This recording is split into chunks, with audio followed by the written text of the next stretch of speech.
Why do some startups succeed while so many others fail? Research shows that roughly 65% of startups fail, and investors often blame the market, timing, or access to capital. But the biggest factor is actually something more human: the readiness of the founder to lead the company. One is that most investors don't necessarily have at the forefront of their mind psychological pattern recognition, or like this ability to really read people from a multidimensional perspective. And so I think most investors overinflate their abilities around reading people. The second thing is we've fallen into a pattern in, I'll say early stage investing to keep it contained, but where most of the sort of current state of play, the current best business practices are gut reaction, like your gut feel on somebody, whether you have a warm intro and whether you might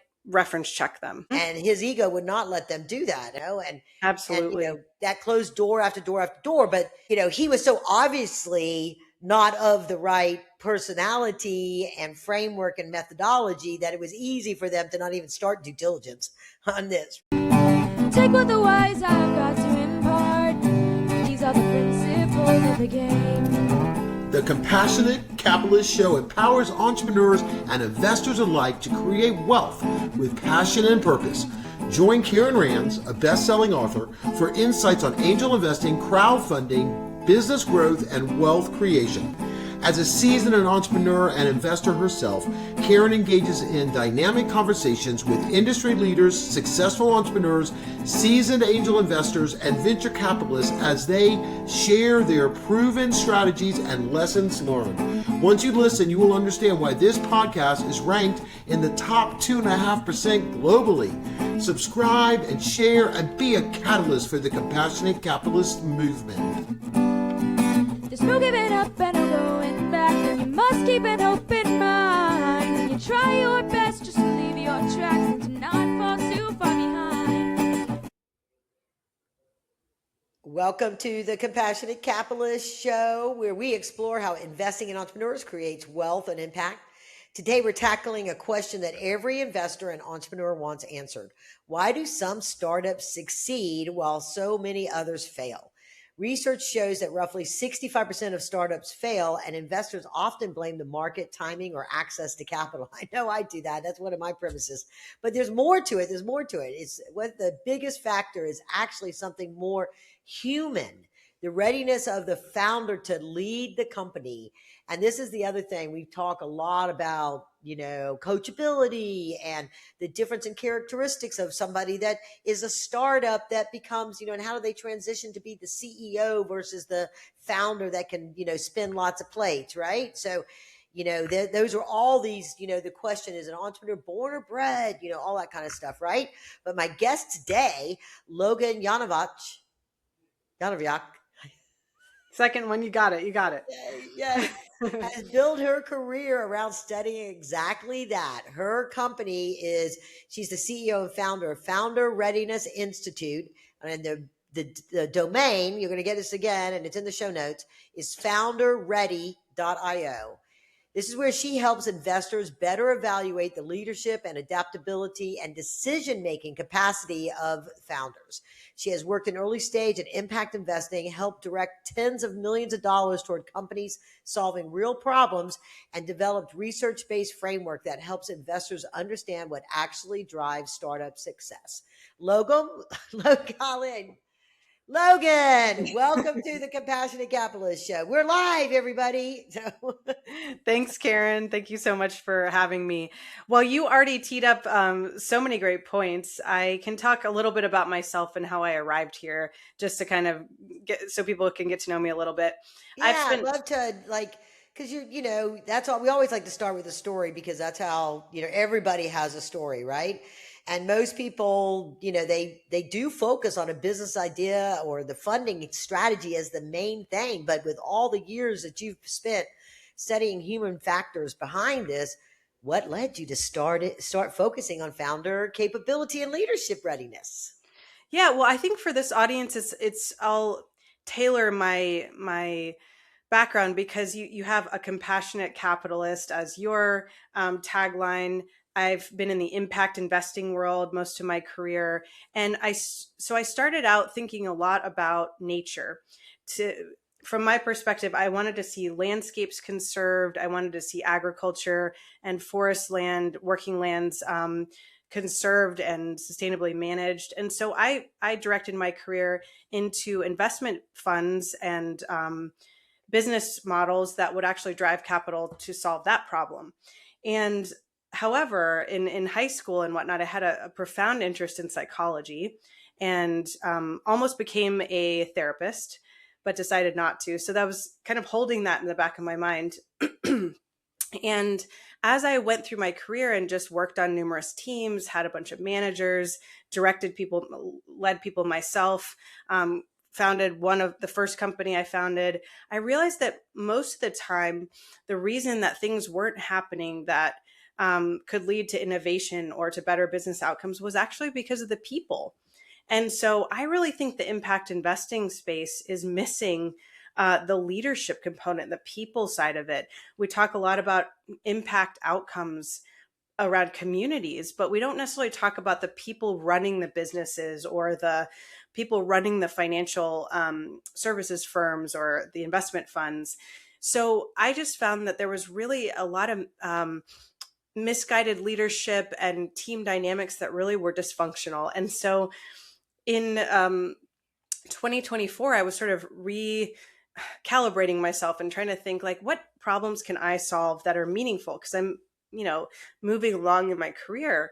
And I really wanted to solve this problem of like, I heard the number that 65% of startups fail because of internal problems. And I thought, can we just improve that by 10%? What kind of impactful, meaningful outcomes would we see in innovation, in better product design, in better returns for investors if we actually were to focus on leadership capacity and the team side of things? So that's where I landed with the Founder Readiness Institute. So I guess we'll get into actually how you create your framework here in just a few minutes, but why do you think that? Is it because of the nuance of the science that as how you evaluate it? Because I do hear investors, angel investors and VCs looking at somebody's coachability when, like, so for example, when I left IBM to go help one of my clients raise capital, be his go-to-market person, all that kind of stuff, I knew he was a difficult person, right? But I thought that the idea, what he was developing was so game changing that I guess that was enough. It was like a hard lesson that I had to learn, that him being difficult was going to be something that would keep him from getting funding, right? Right. He never changed. He never became more agreeable. He was like one of those my way or the highway kind of guys, and they didn't have to get into really understanding that and knowing him because he didn't have experience running a big software company. So one of the first things that the money people that I brought to the table wanted was, we're going to put a CEO in here who knows how to run a company. Mm-hmm. And his ego would not let them do that. And it was like, it's better to be a rich founder that's got a sandbox to invent stuff and the spokesperson for the vision behind this than the guy that's got to run the day-to-day operations.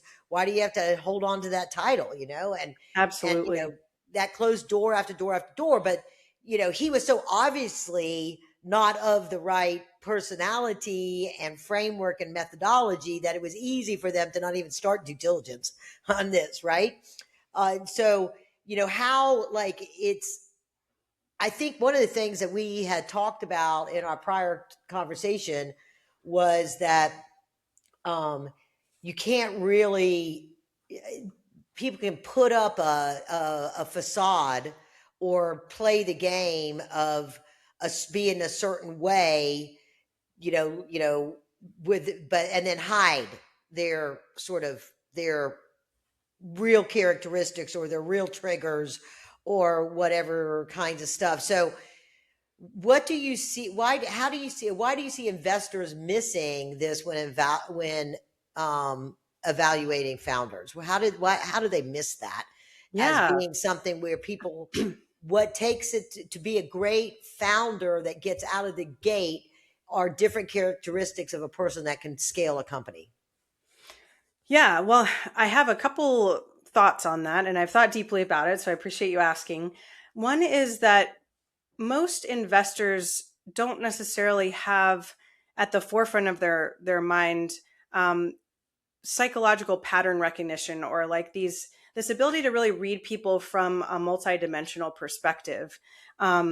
And so they might have good pattern recognition in terms of seeing a lot of founders and maybe seeing successful founders. And that, I think, makes an assumption come up of, I'm good at reading people. And some of them are, but like as with most skills, most people are kind of somewhere in the middle. Some people are extraordinary at reading people, and some people are terrible at it. And so I think most investors overinflate their abilities around reading people. So that's the first thing.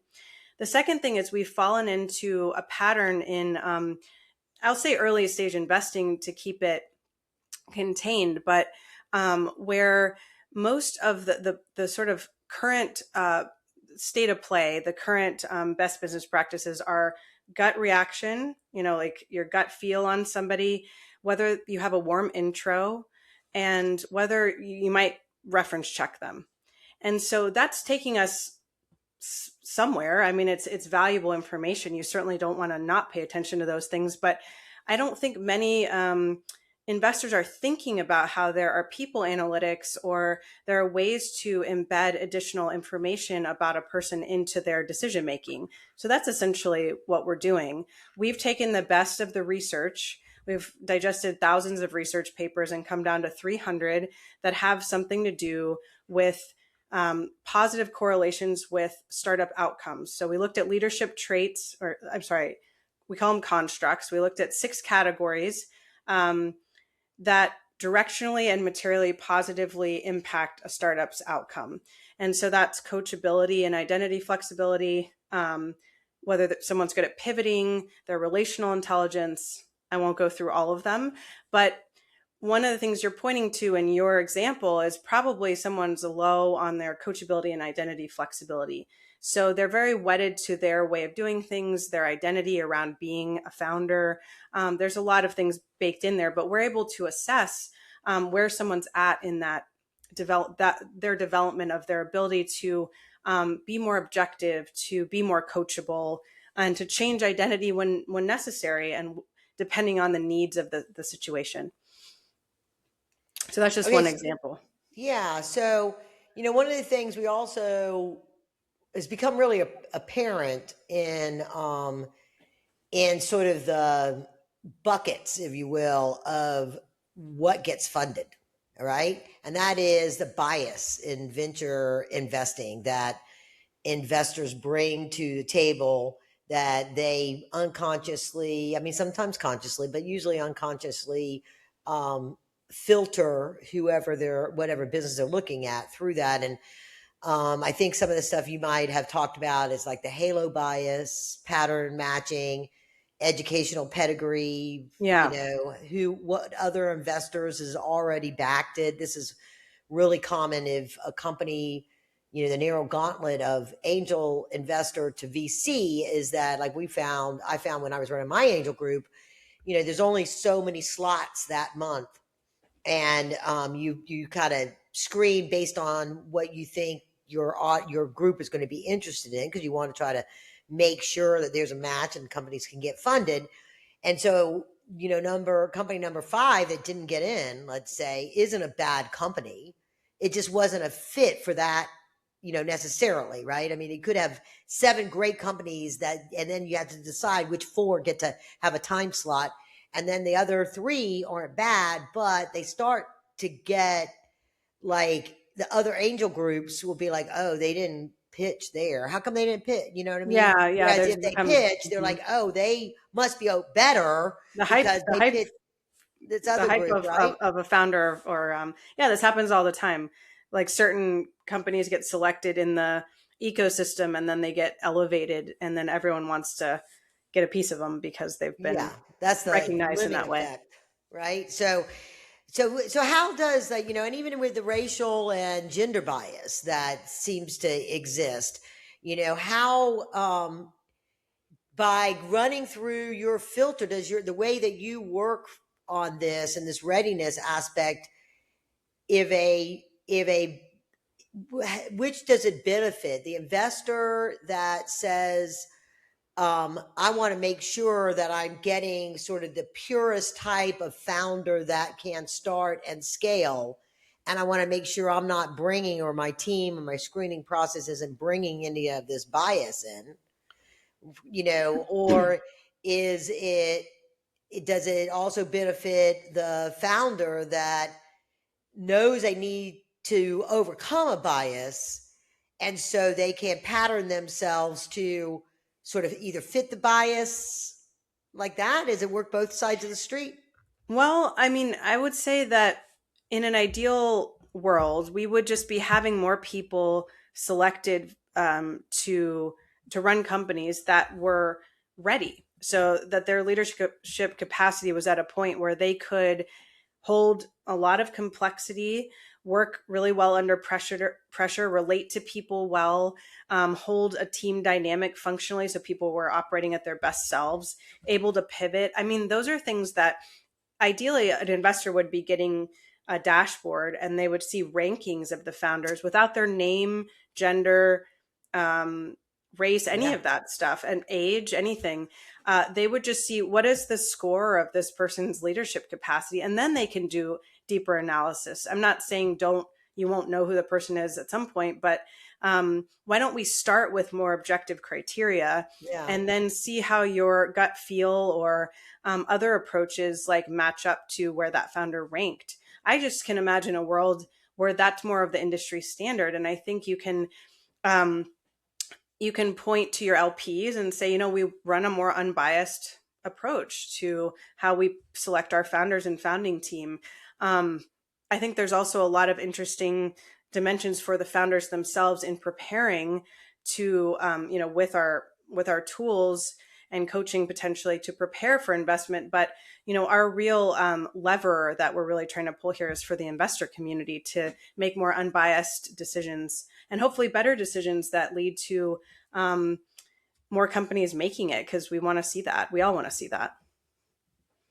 Yeah. And so in your experience, I mean, I'll say I didn't really understand that there were some of these biases. The numbers have shown that there are, over time. But when I was in the room, right, even though, the angel group that I manage, as with a lot of angel groups, was primarily middle-aged white men, right? I always thought that the color green was just green, right? If they could make money on this deal, they would invest. Yeah. Right. And I had that wake up call with a woman that was was back for mobile apps. Things were developed to be mobile friendly. And a big problem with this is a while back with websites, particularly shopping websites, is that you had to scroll all the way over and scroll all around on this little screen to be able to get to it. And she had developed code that would take a website like Macy's website and make it mobile friendly. It would do an interface and put it down there, and which was really revolutionary at the time. Now they design it that way to get go. And I remember at the time the investors didn't seem really excited. I was like, why aren't you excited about this? And she, as do women have known to do, was because they want to be very precise. She didn't overinflate her. She knew she had great potential, but she was like, I know I can do this. Even though there's this potential, I know I can do this. Now they call it total addressable, service addressable. But back then it was just like, what's your revenue going to be? Right. And so, your experience in investing is fascinating. You've had that's yeah, kind of pre some of the things that I've experienced. So that's really cool. Yeah. And this investor said to me, well, it's a really big market. And the fact that she didn't, huge opportunity, that she didn't put that out there says that she's the wrong person to run this company. And and also within the language was like, she's a woman, right? I mean, I kind of got that vibe. Like if a man had been up there, a man would be bolder. She's not bold Yeah. enough. He used that word. She's not bold enough to actually build this kind of a company that could be such a game changer, kind of a thing. And I gave her that feedback. She changed, she was much more bolder than that afterwards. I said, you got to go big. And then you say, this is with all the funding, we'll get this amount. This is what we'll Right. do. We'll be alone and we'll be the first to market, all that stuff. But if we don't get funding, we have to do organically. This is what we're going to do. You know what I mean? Kind of a thing like that. So, have you seen that in action while you were developing your methodology and as a impetus to get it and then be able to show it, and so like the investors that you sell it to, or the VC funds or the groups that you provide this resource to, they can relate. Like they had an experience, like they can reflect on when they went through and had a bias that either led them to fund a company, a dysfunctional founding team, or they missed on an opportunity because they let their biases influence them. Well, one of the main things I've learned in sales is that it's really good to have a person voice their own pain point and try to put a number on it. So in my conversations with VCs, I frequently ask, like, tell me about a time when you've invested in a founder and it really didn't turn out well, the company failed, or the opposite, you passed on someone who ended up doing really well somewhere else. And so that is really helpful in illuminating in someone's mind, like, yes, this has been something I've experienced. Another thing we did, which I think is really fun, is we put a calculator on our website that shows the impact on if we helped improve the loss of one company because of improving the people dynamics, we could save X to a portfolio. And so people can type in their specifics on our website and just see the IRR and the multiple outcome on what their specifics are for their fund. And so I think that's just a fun way to like engage with people and show that this is, people problems are leading to real losses. And that, I think some of what we're facing in the venture capital industry, or not so much in the angel investing community, but the venture capital for sure, is that 9 out of 10 companies are assumed to fail. So their model is predicated on this failure rate. And I think a lot of them have already accepted that X number of companies are going to fail. So there's a little bit of that entrenched thinking. And while I don't believe that should be the case, and I think LPs should push harder on their funds to fund managers to change that mentality. But that's kind of the status quo right now. Yeah. So if you want to go and put your numbers in or put something into that little calculator that Logan just mentioned, it's founderready.io, founderready.io. Go jot that down, make a note, record it someplace so you can go check that out. So, okay. So let's see where I scrolled up to get to that. Where's my segment 4? Here we go. Okay. So Logan, your work includes analyzing founders and using some fascinating tools like language patterns from transcripts and behavioral signals. So please explain to the audience how that works and what it reveals about founders. Yes, happy to. So like I mentioned, we went through an exercise. My co-founder is a psychologist and data scientist, so really the perfect person to team up with here.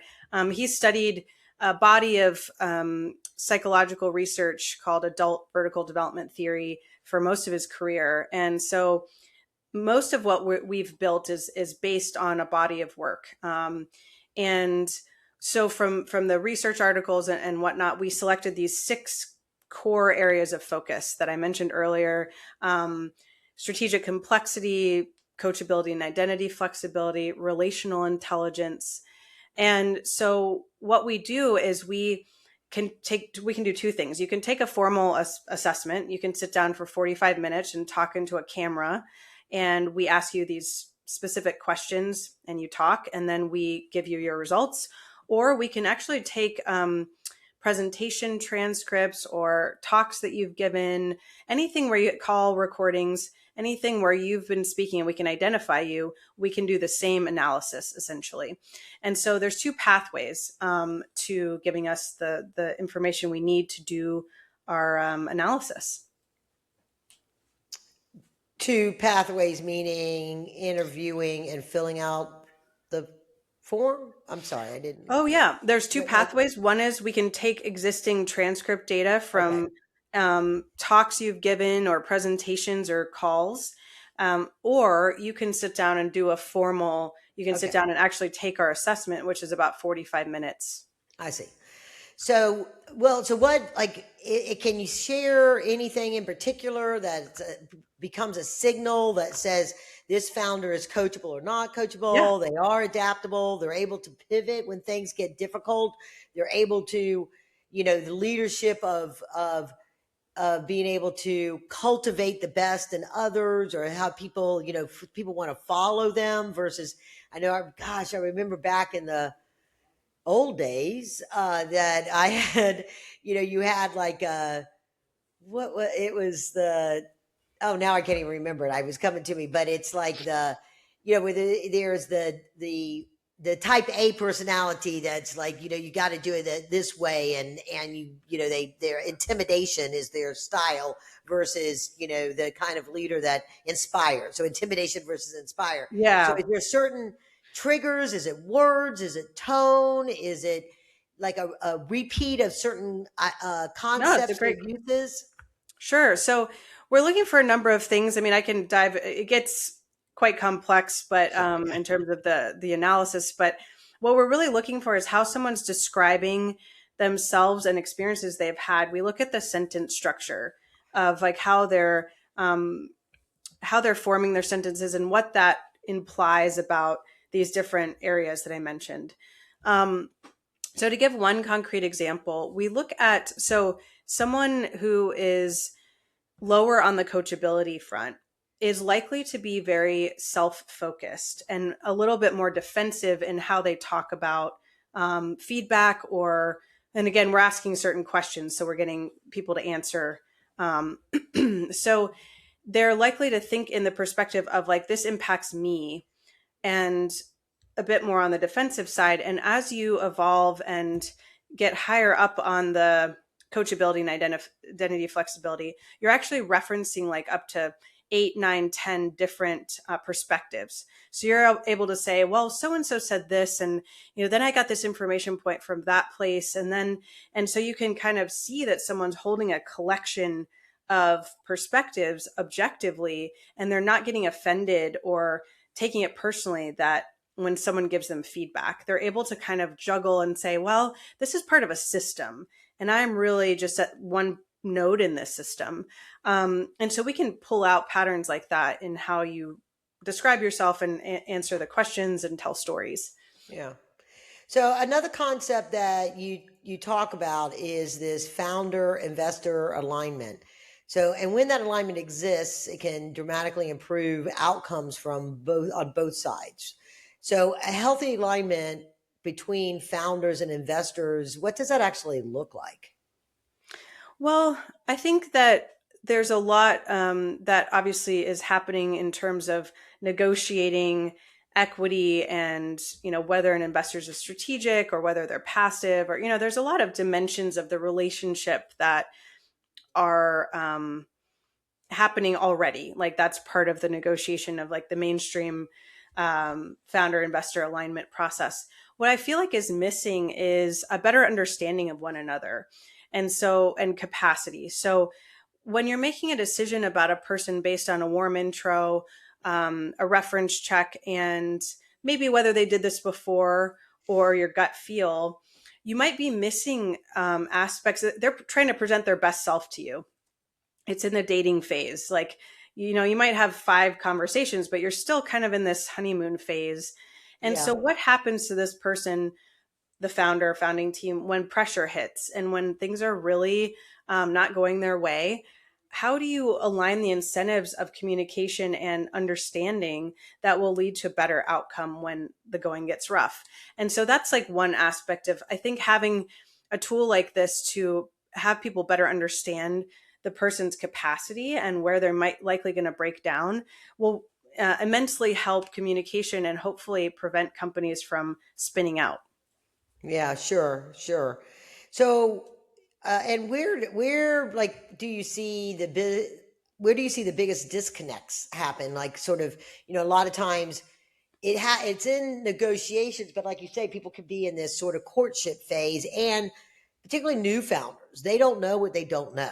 So the expectations around growth, around control, I see this a lot of times on new founders where they're all caught up in percentages, not realizing that actual control a lot of times comes from the board, right? And and so where these disconnects, or even around exits, right? Because if the investors want a company to be mapping and working towards an exit that they shoot for 5, it happens in 7 to 10, and because if they're scaling like they need to, but to get to the real number, they may, or even like we hear now that some VCs have delayed companies going through their IPO because they want to build more value, where some of the stakeholders might want to go ahead and get to an exit. So is that one of those things that can come out, those kind of expectations,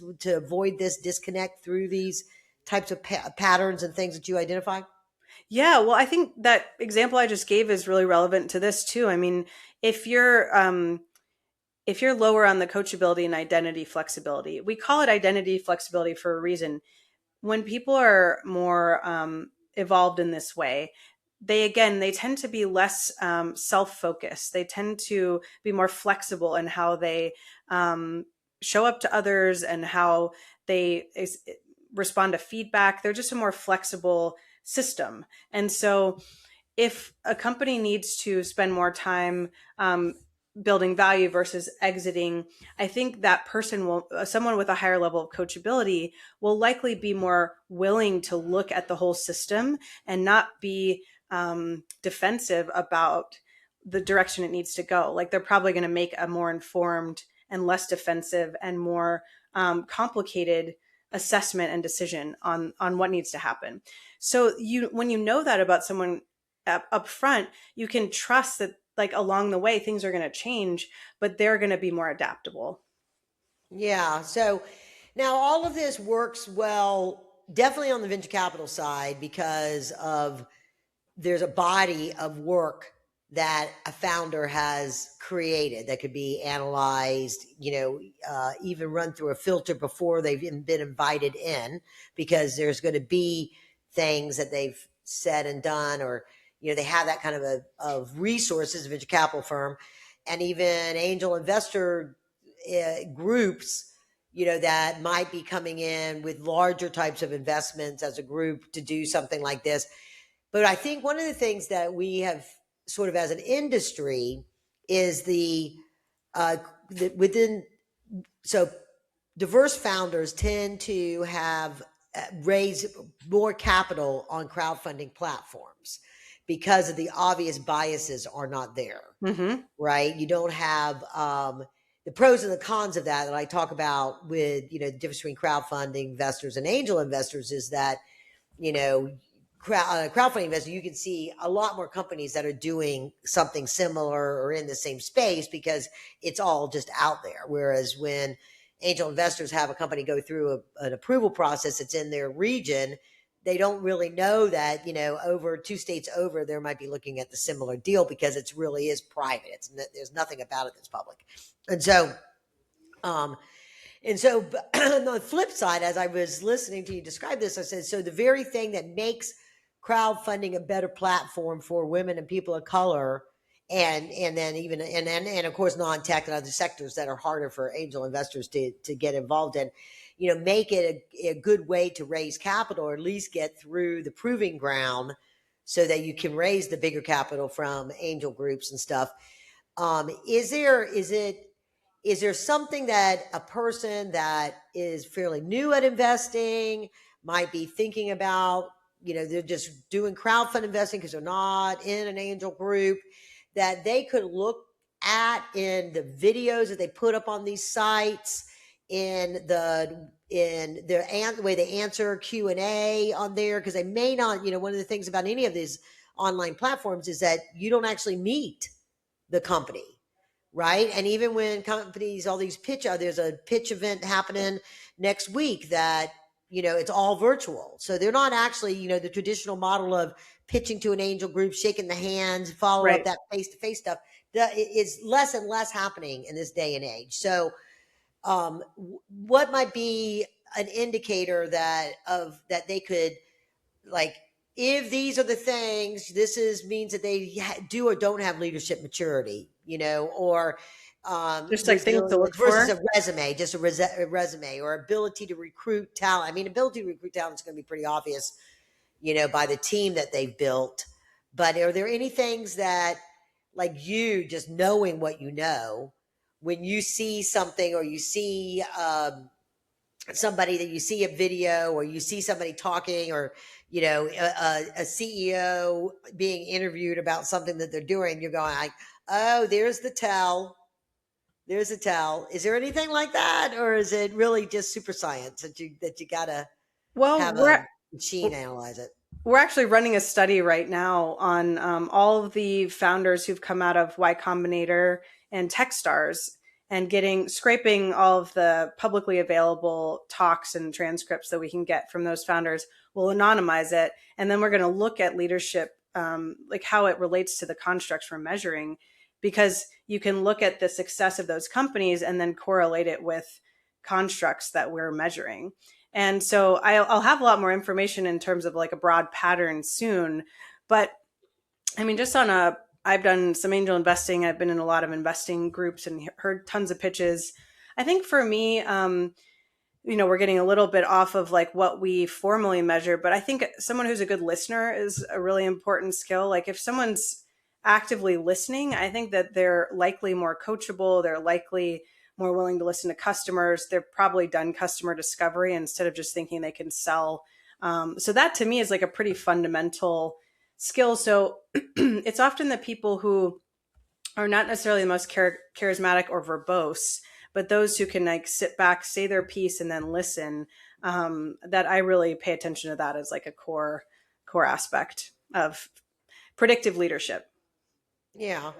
So if we can, because I know, give you an opportunity here. I know you've worked a lot within impact investing. That's part of your motivation in all of this. And it's, that's for those that are listening, that's where capital, and to me, the whole idea of angel investing, crowdfund investing, compassionate capitalist is impact investing, because you're not just doing transactionals, right? But it's directed towards solving problems.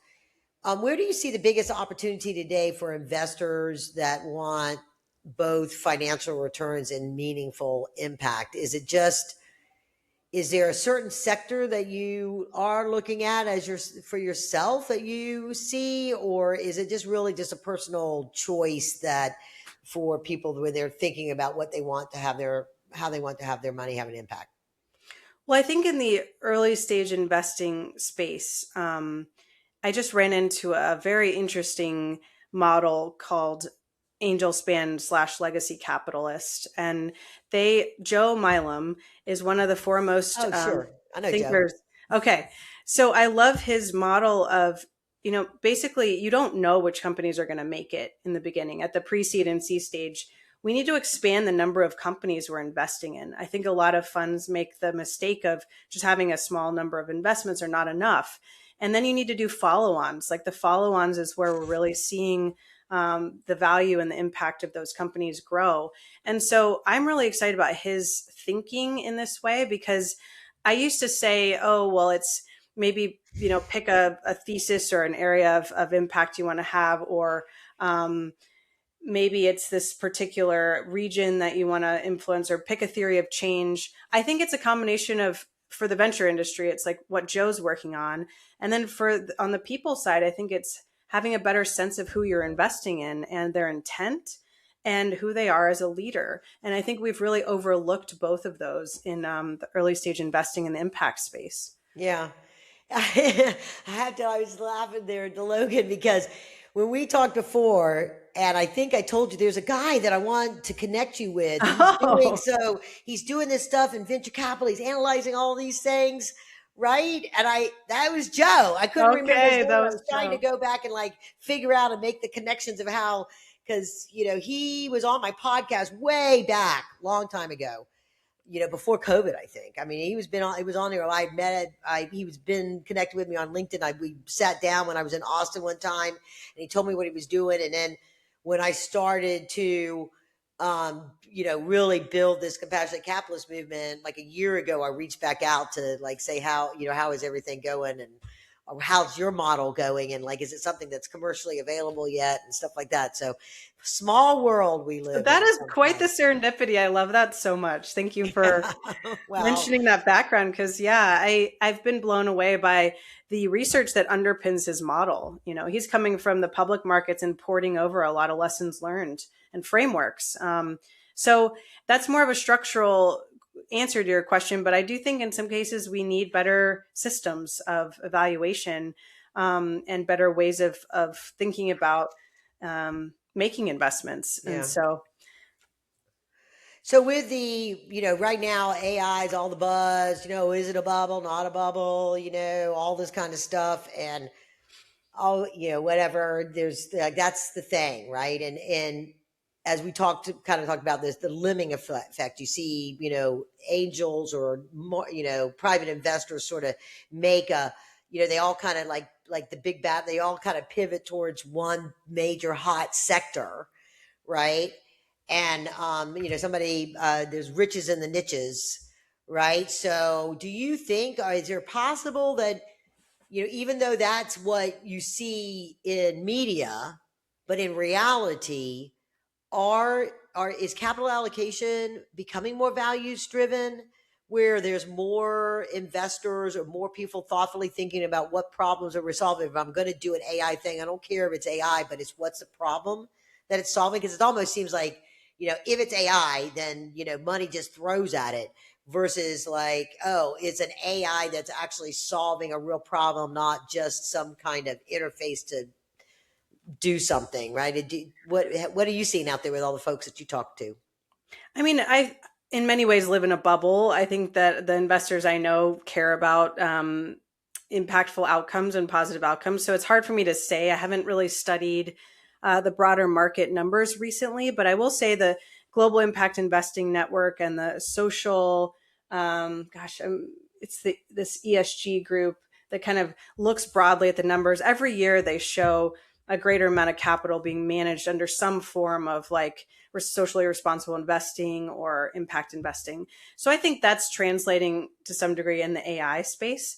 I think we're also seeing just broader impact with AI because more people it's democratizing access to technology innovation.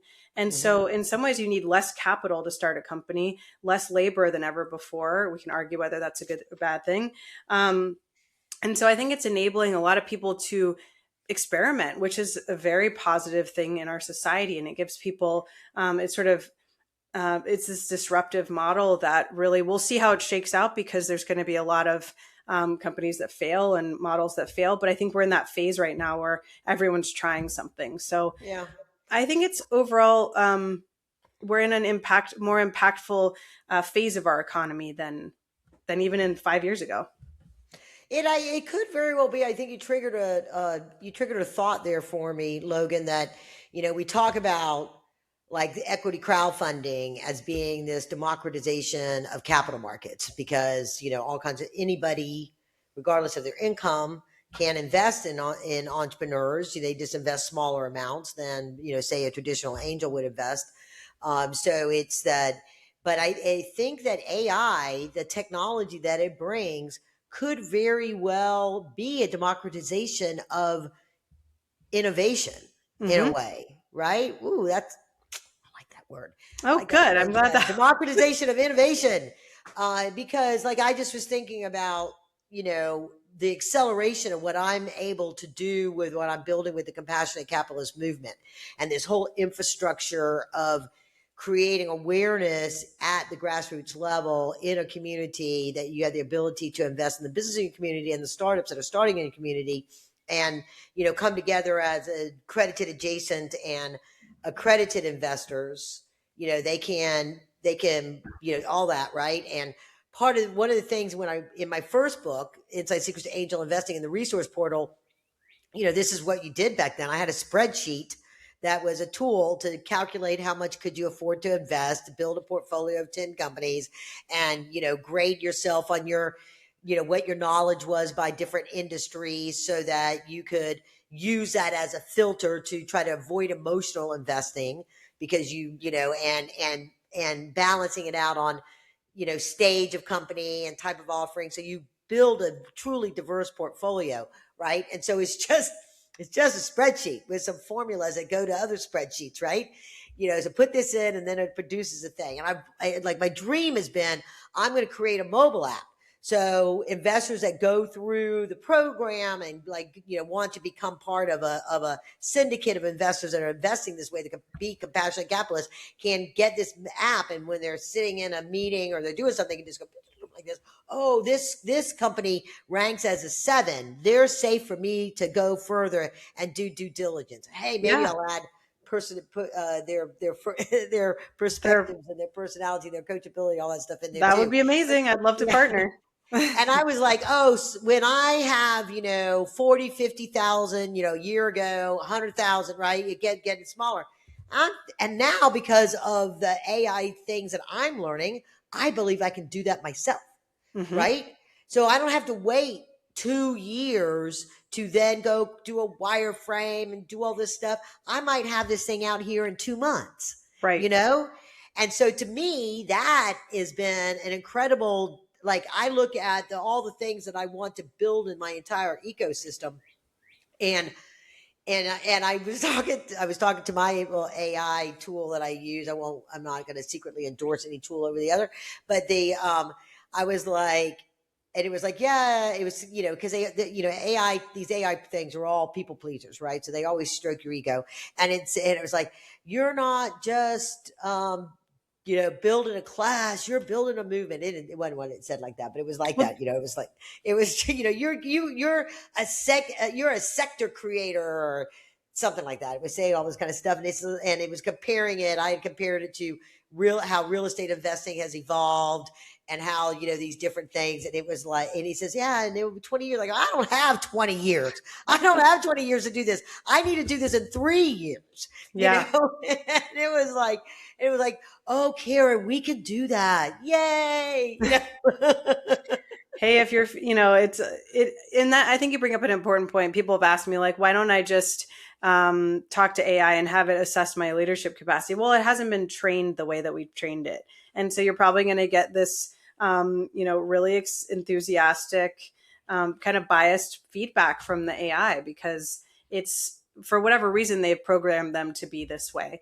And so one of the things I'm seeing in terms of democratizing innovation is a lot of people are training their own AI, and they're making tools off of, the large LLM models that are out there, but really refining it for specific use cases. And I think that's really exciting. Yeah. Yeah, that's what they're doing. You create almost your own intellectual property OS. Yeah. Which is and it's been very interesting, that whole part of trading. And I only learned this last week, that you can tell it to take on different roles as it gives you feedback. I mean, Mm-hmm. I know everybody else is probably going, Karen, you didn't know that, but it's like and so when I had gotten 2 pushbacks of what I'm doing, that's the classic paradigm. Oh, people just do real estate investing. It's an asset. There aren't assets in entrepreneurs. Yeah, there are assets, and, oh, well, the stock market. Well, that's transactional. It's not impact. Why wouldn't people just keep investing in the stock market? Why would they invest in private companies? Those are like the classic pushbacks, right? So I came back to it and I said, I got these pushbacks. So give me the skeptical consultant opinion on what I'm trying to build, right? Mm-hmm. So it would put on a different hat and give me, punch holes in stuff that I'm trying to do. And so I was like, oh, okay. Like I now that I know, I can tell it, I want you to take on this perspective as you give me feedback or create content or whatever. So, all right, as we get ready to wrap up here, Logan, If you could change one thing about how investors evaluate startups, what would that be? Well, I think it would be to have a people analytics layer of how, it could be our tool, it could be some other mechanism, but just add in another layer, another perspective, another third party, and then make your own decision, obviously, but layer that into the decision making. It'll help reduce bias, and it'll hopefully help have better outcomes on the people side. Yeah, so great. All right, Logan, thank you for joining us and sharing your insights today, and everyone that's listening. And again, if you enjoyed this episode and want to learn more about how to start investing in entrepreneurs and innovative companies, visit Angel Investing 101. There's the tree of how you can plug in at whatever level you're at. And you can sign up for a free webinar there and see if angel investing or crowdfunding investing is right for you. And as always, if you enjoy listening to this show, please take a moment to rate and review the Compassionate Capitalist Show. You can't even imagine how important it is for future investors to discover this show and entrepreneurs to hear about this. The platforms all have algorithms too. And they present the show based on who likes it and shares it and things like that, just like anything else. So with that, I would like everybody to have a great day and onwards and upwards. Thank you so much, Logan, for Thank you, joining Karen. the It was a Show. pleasure.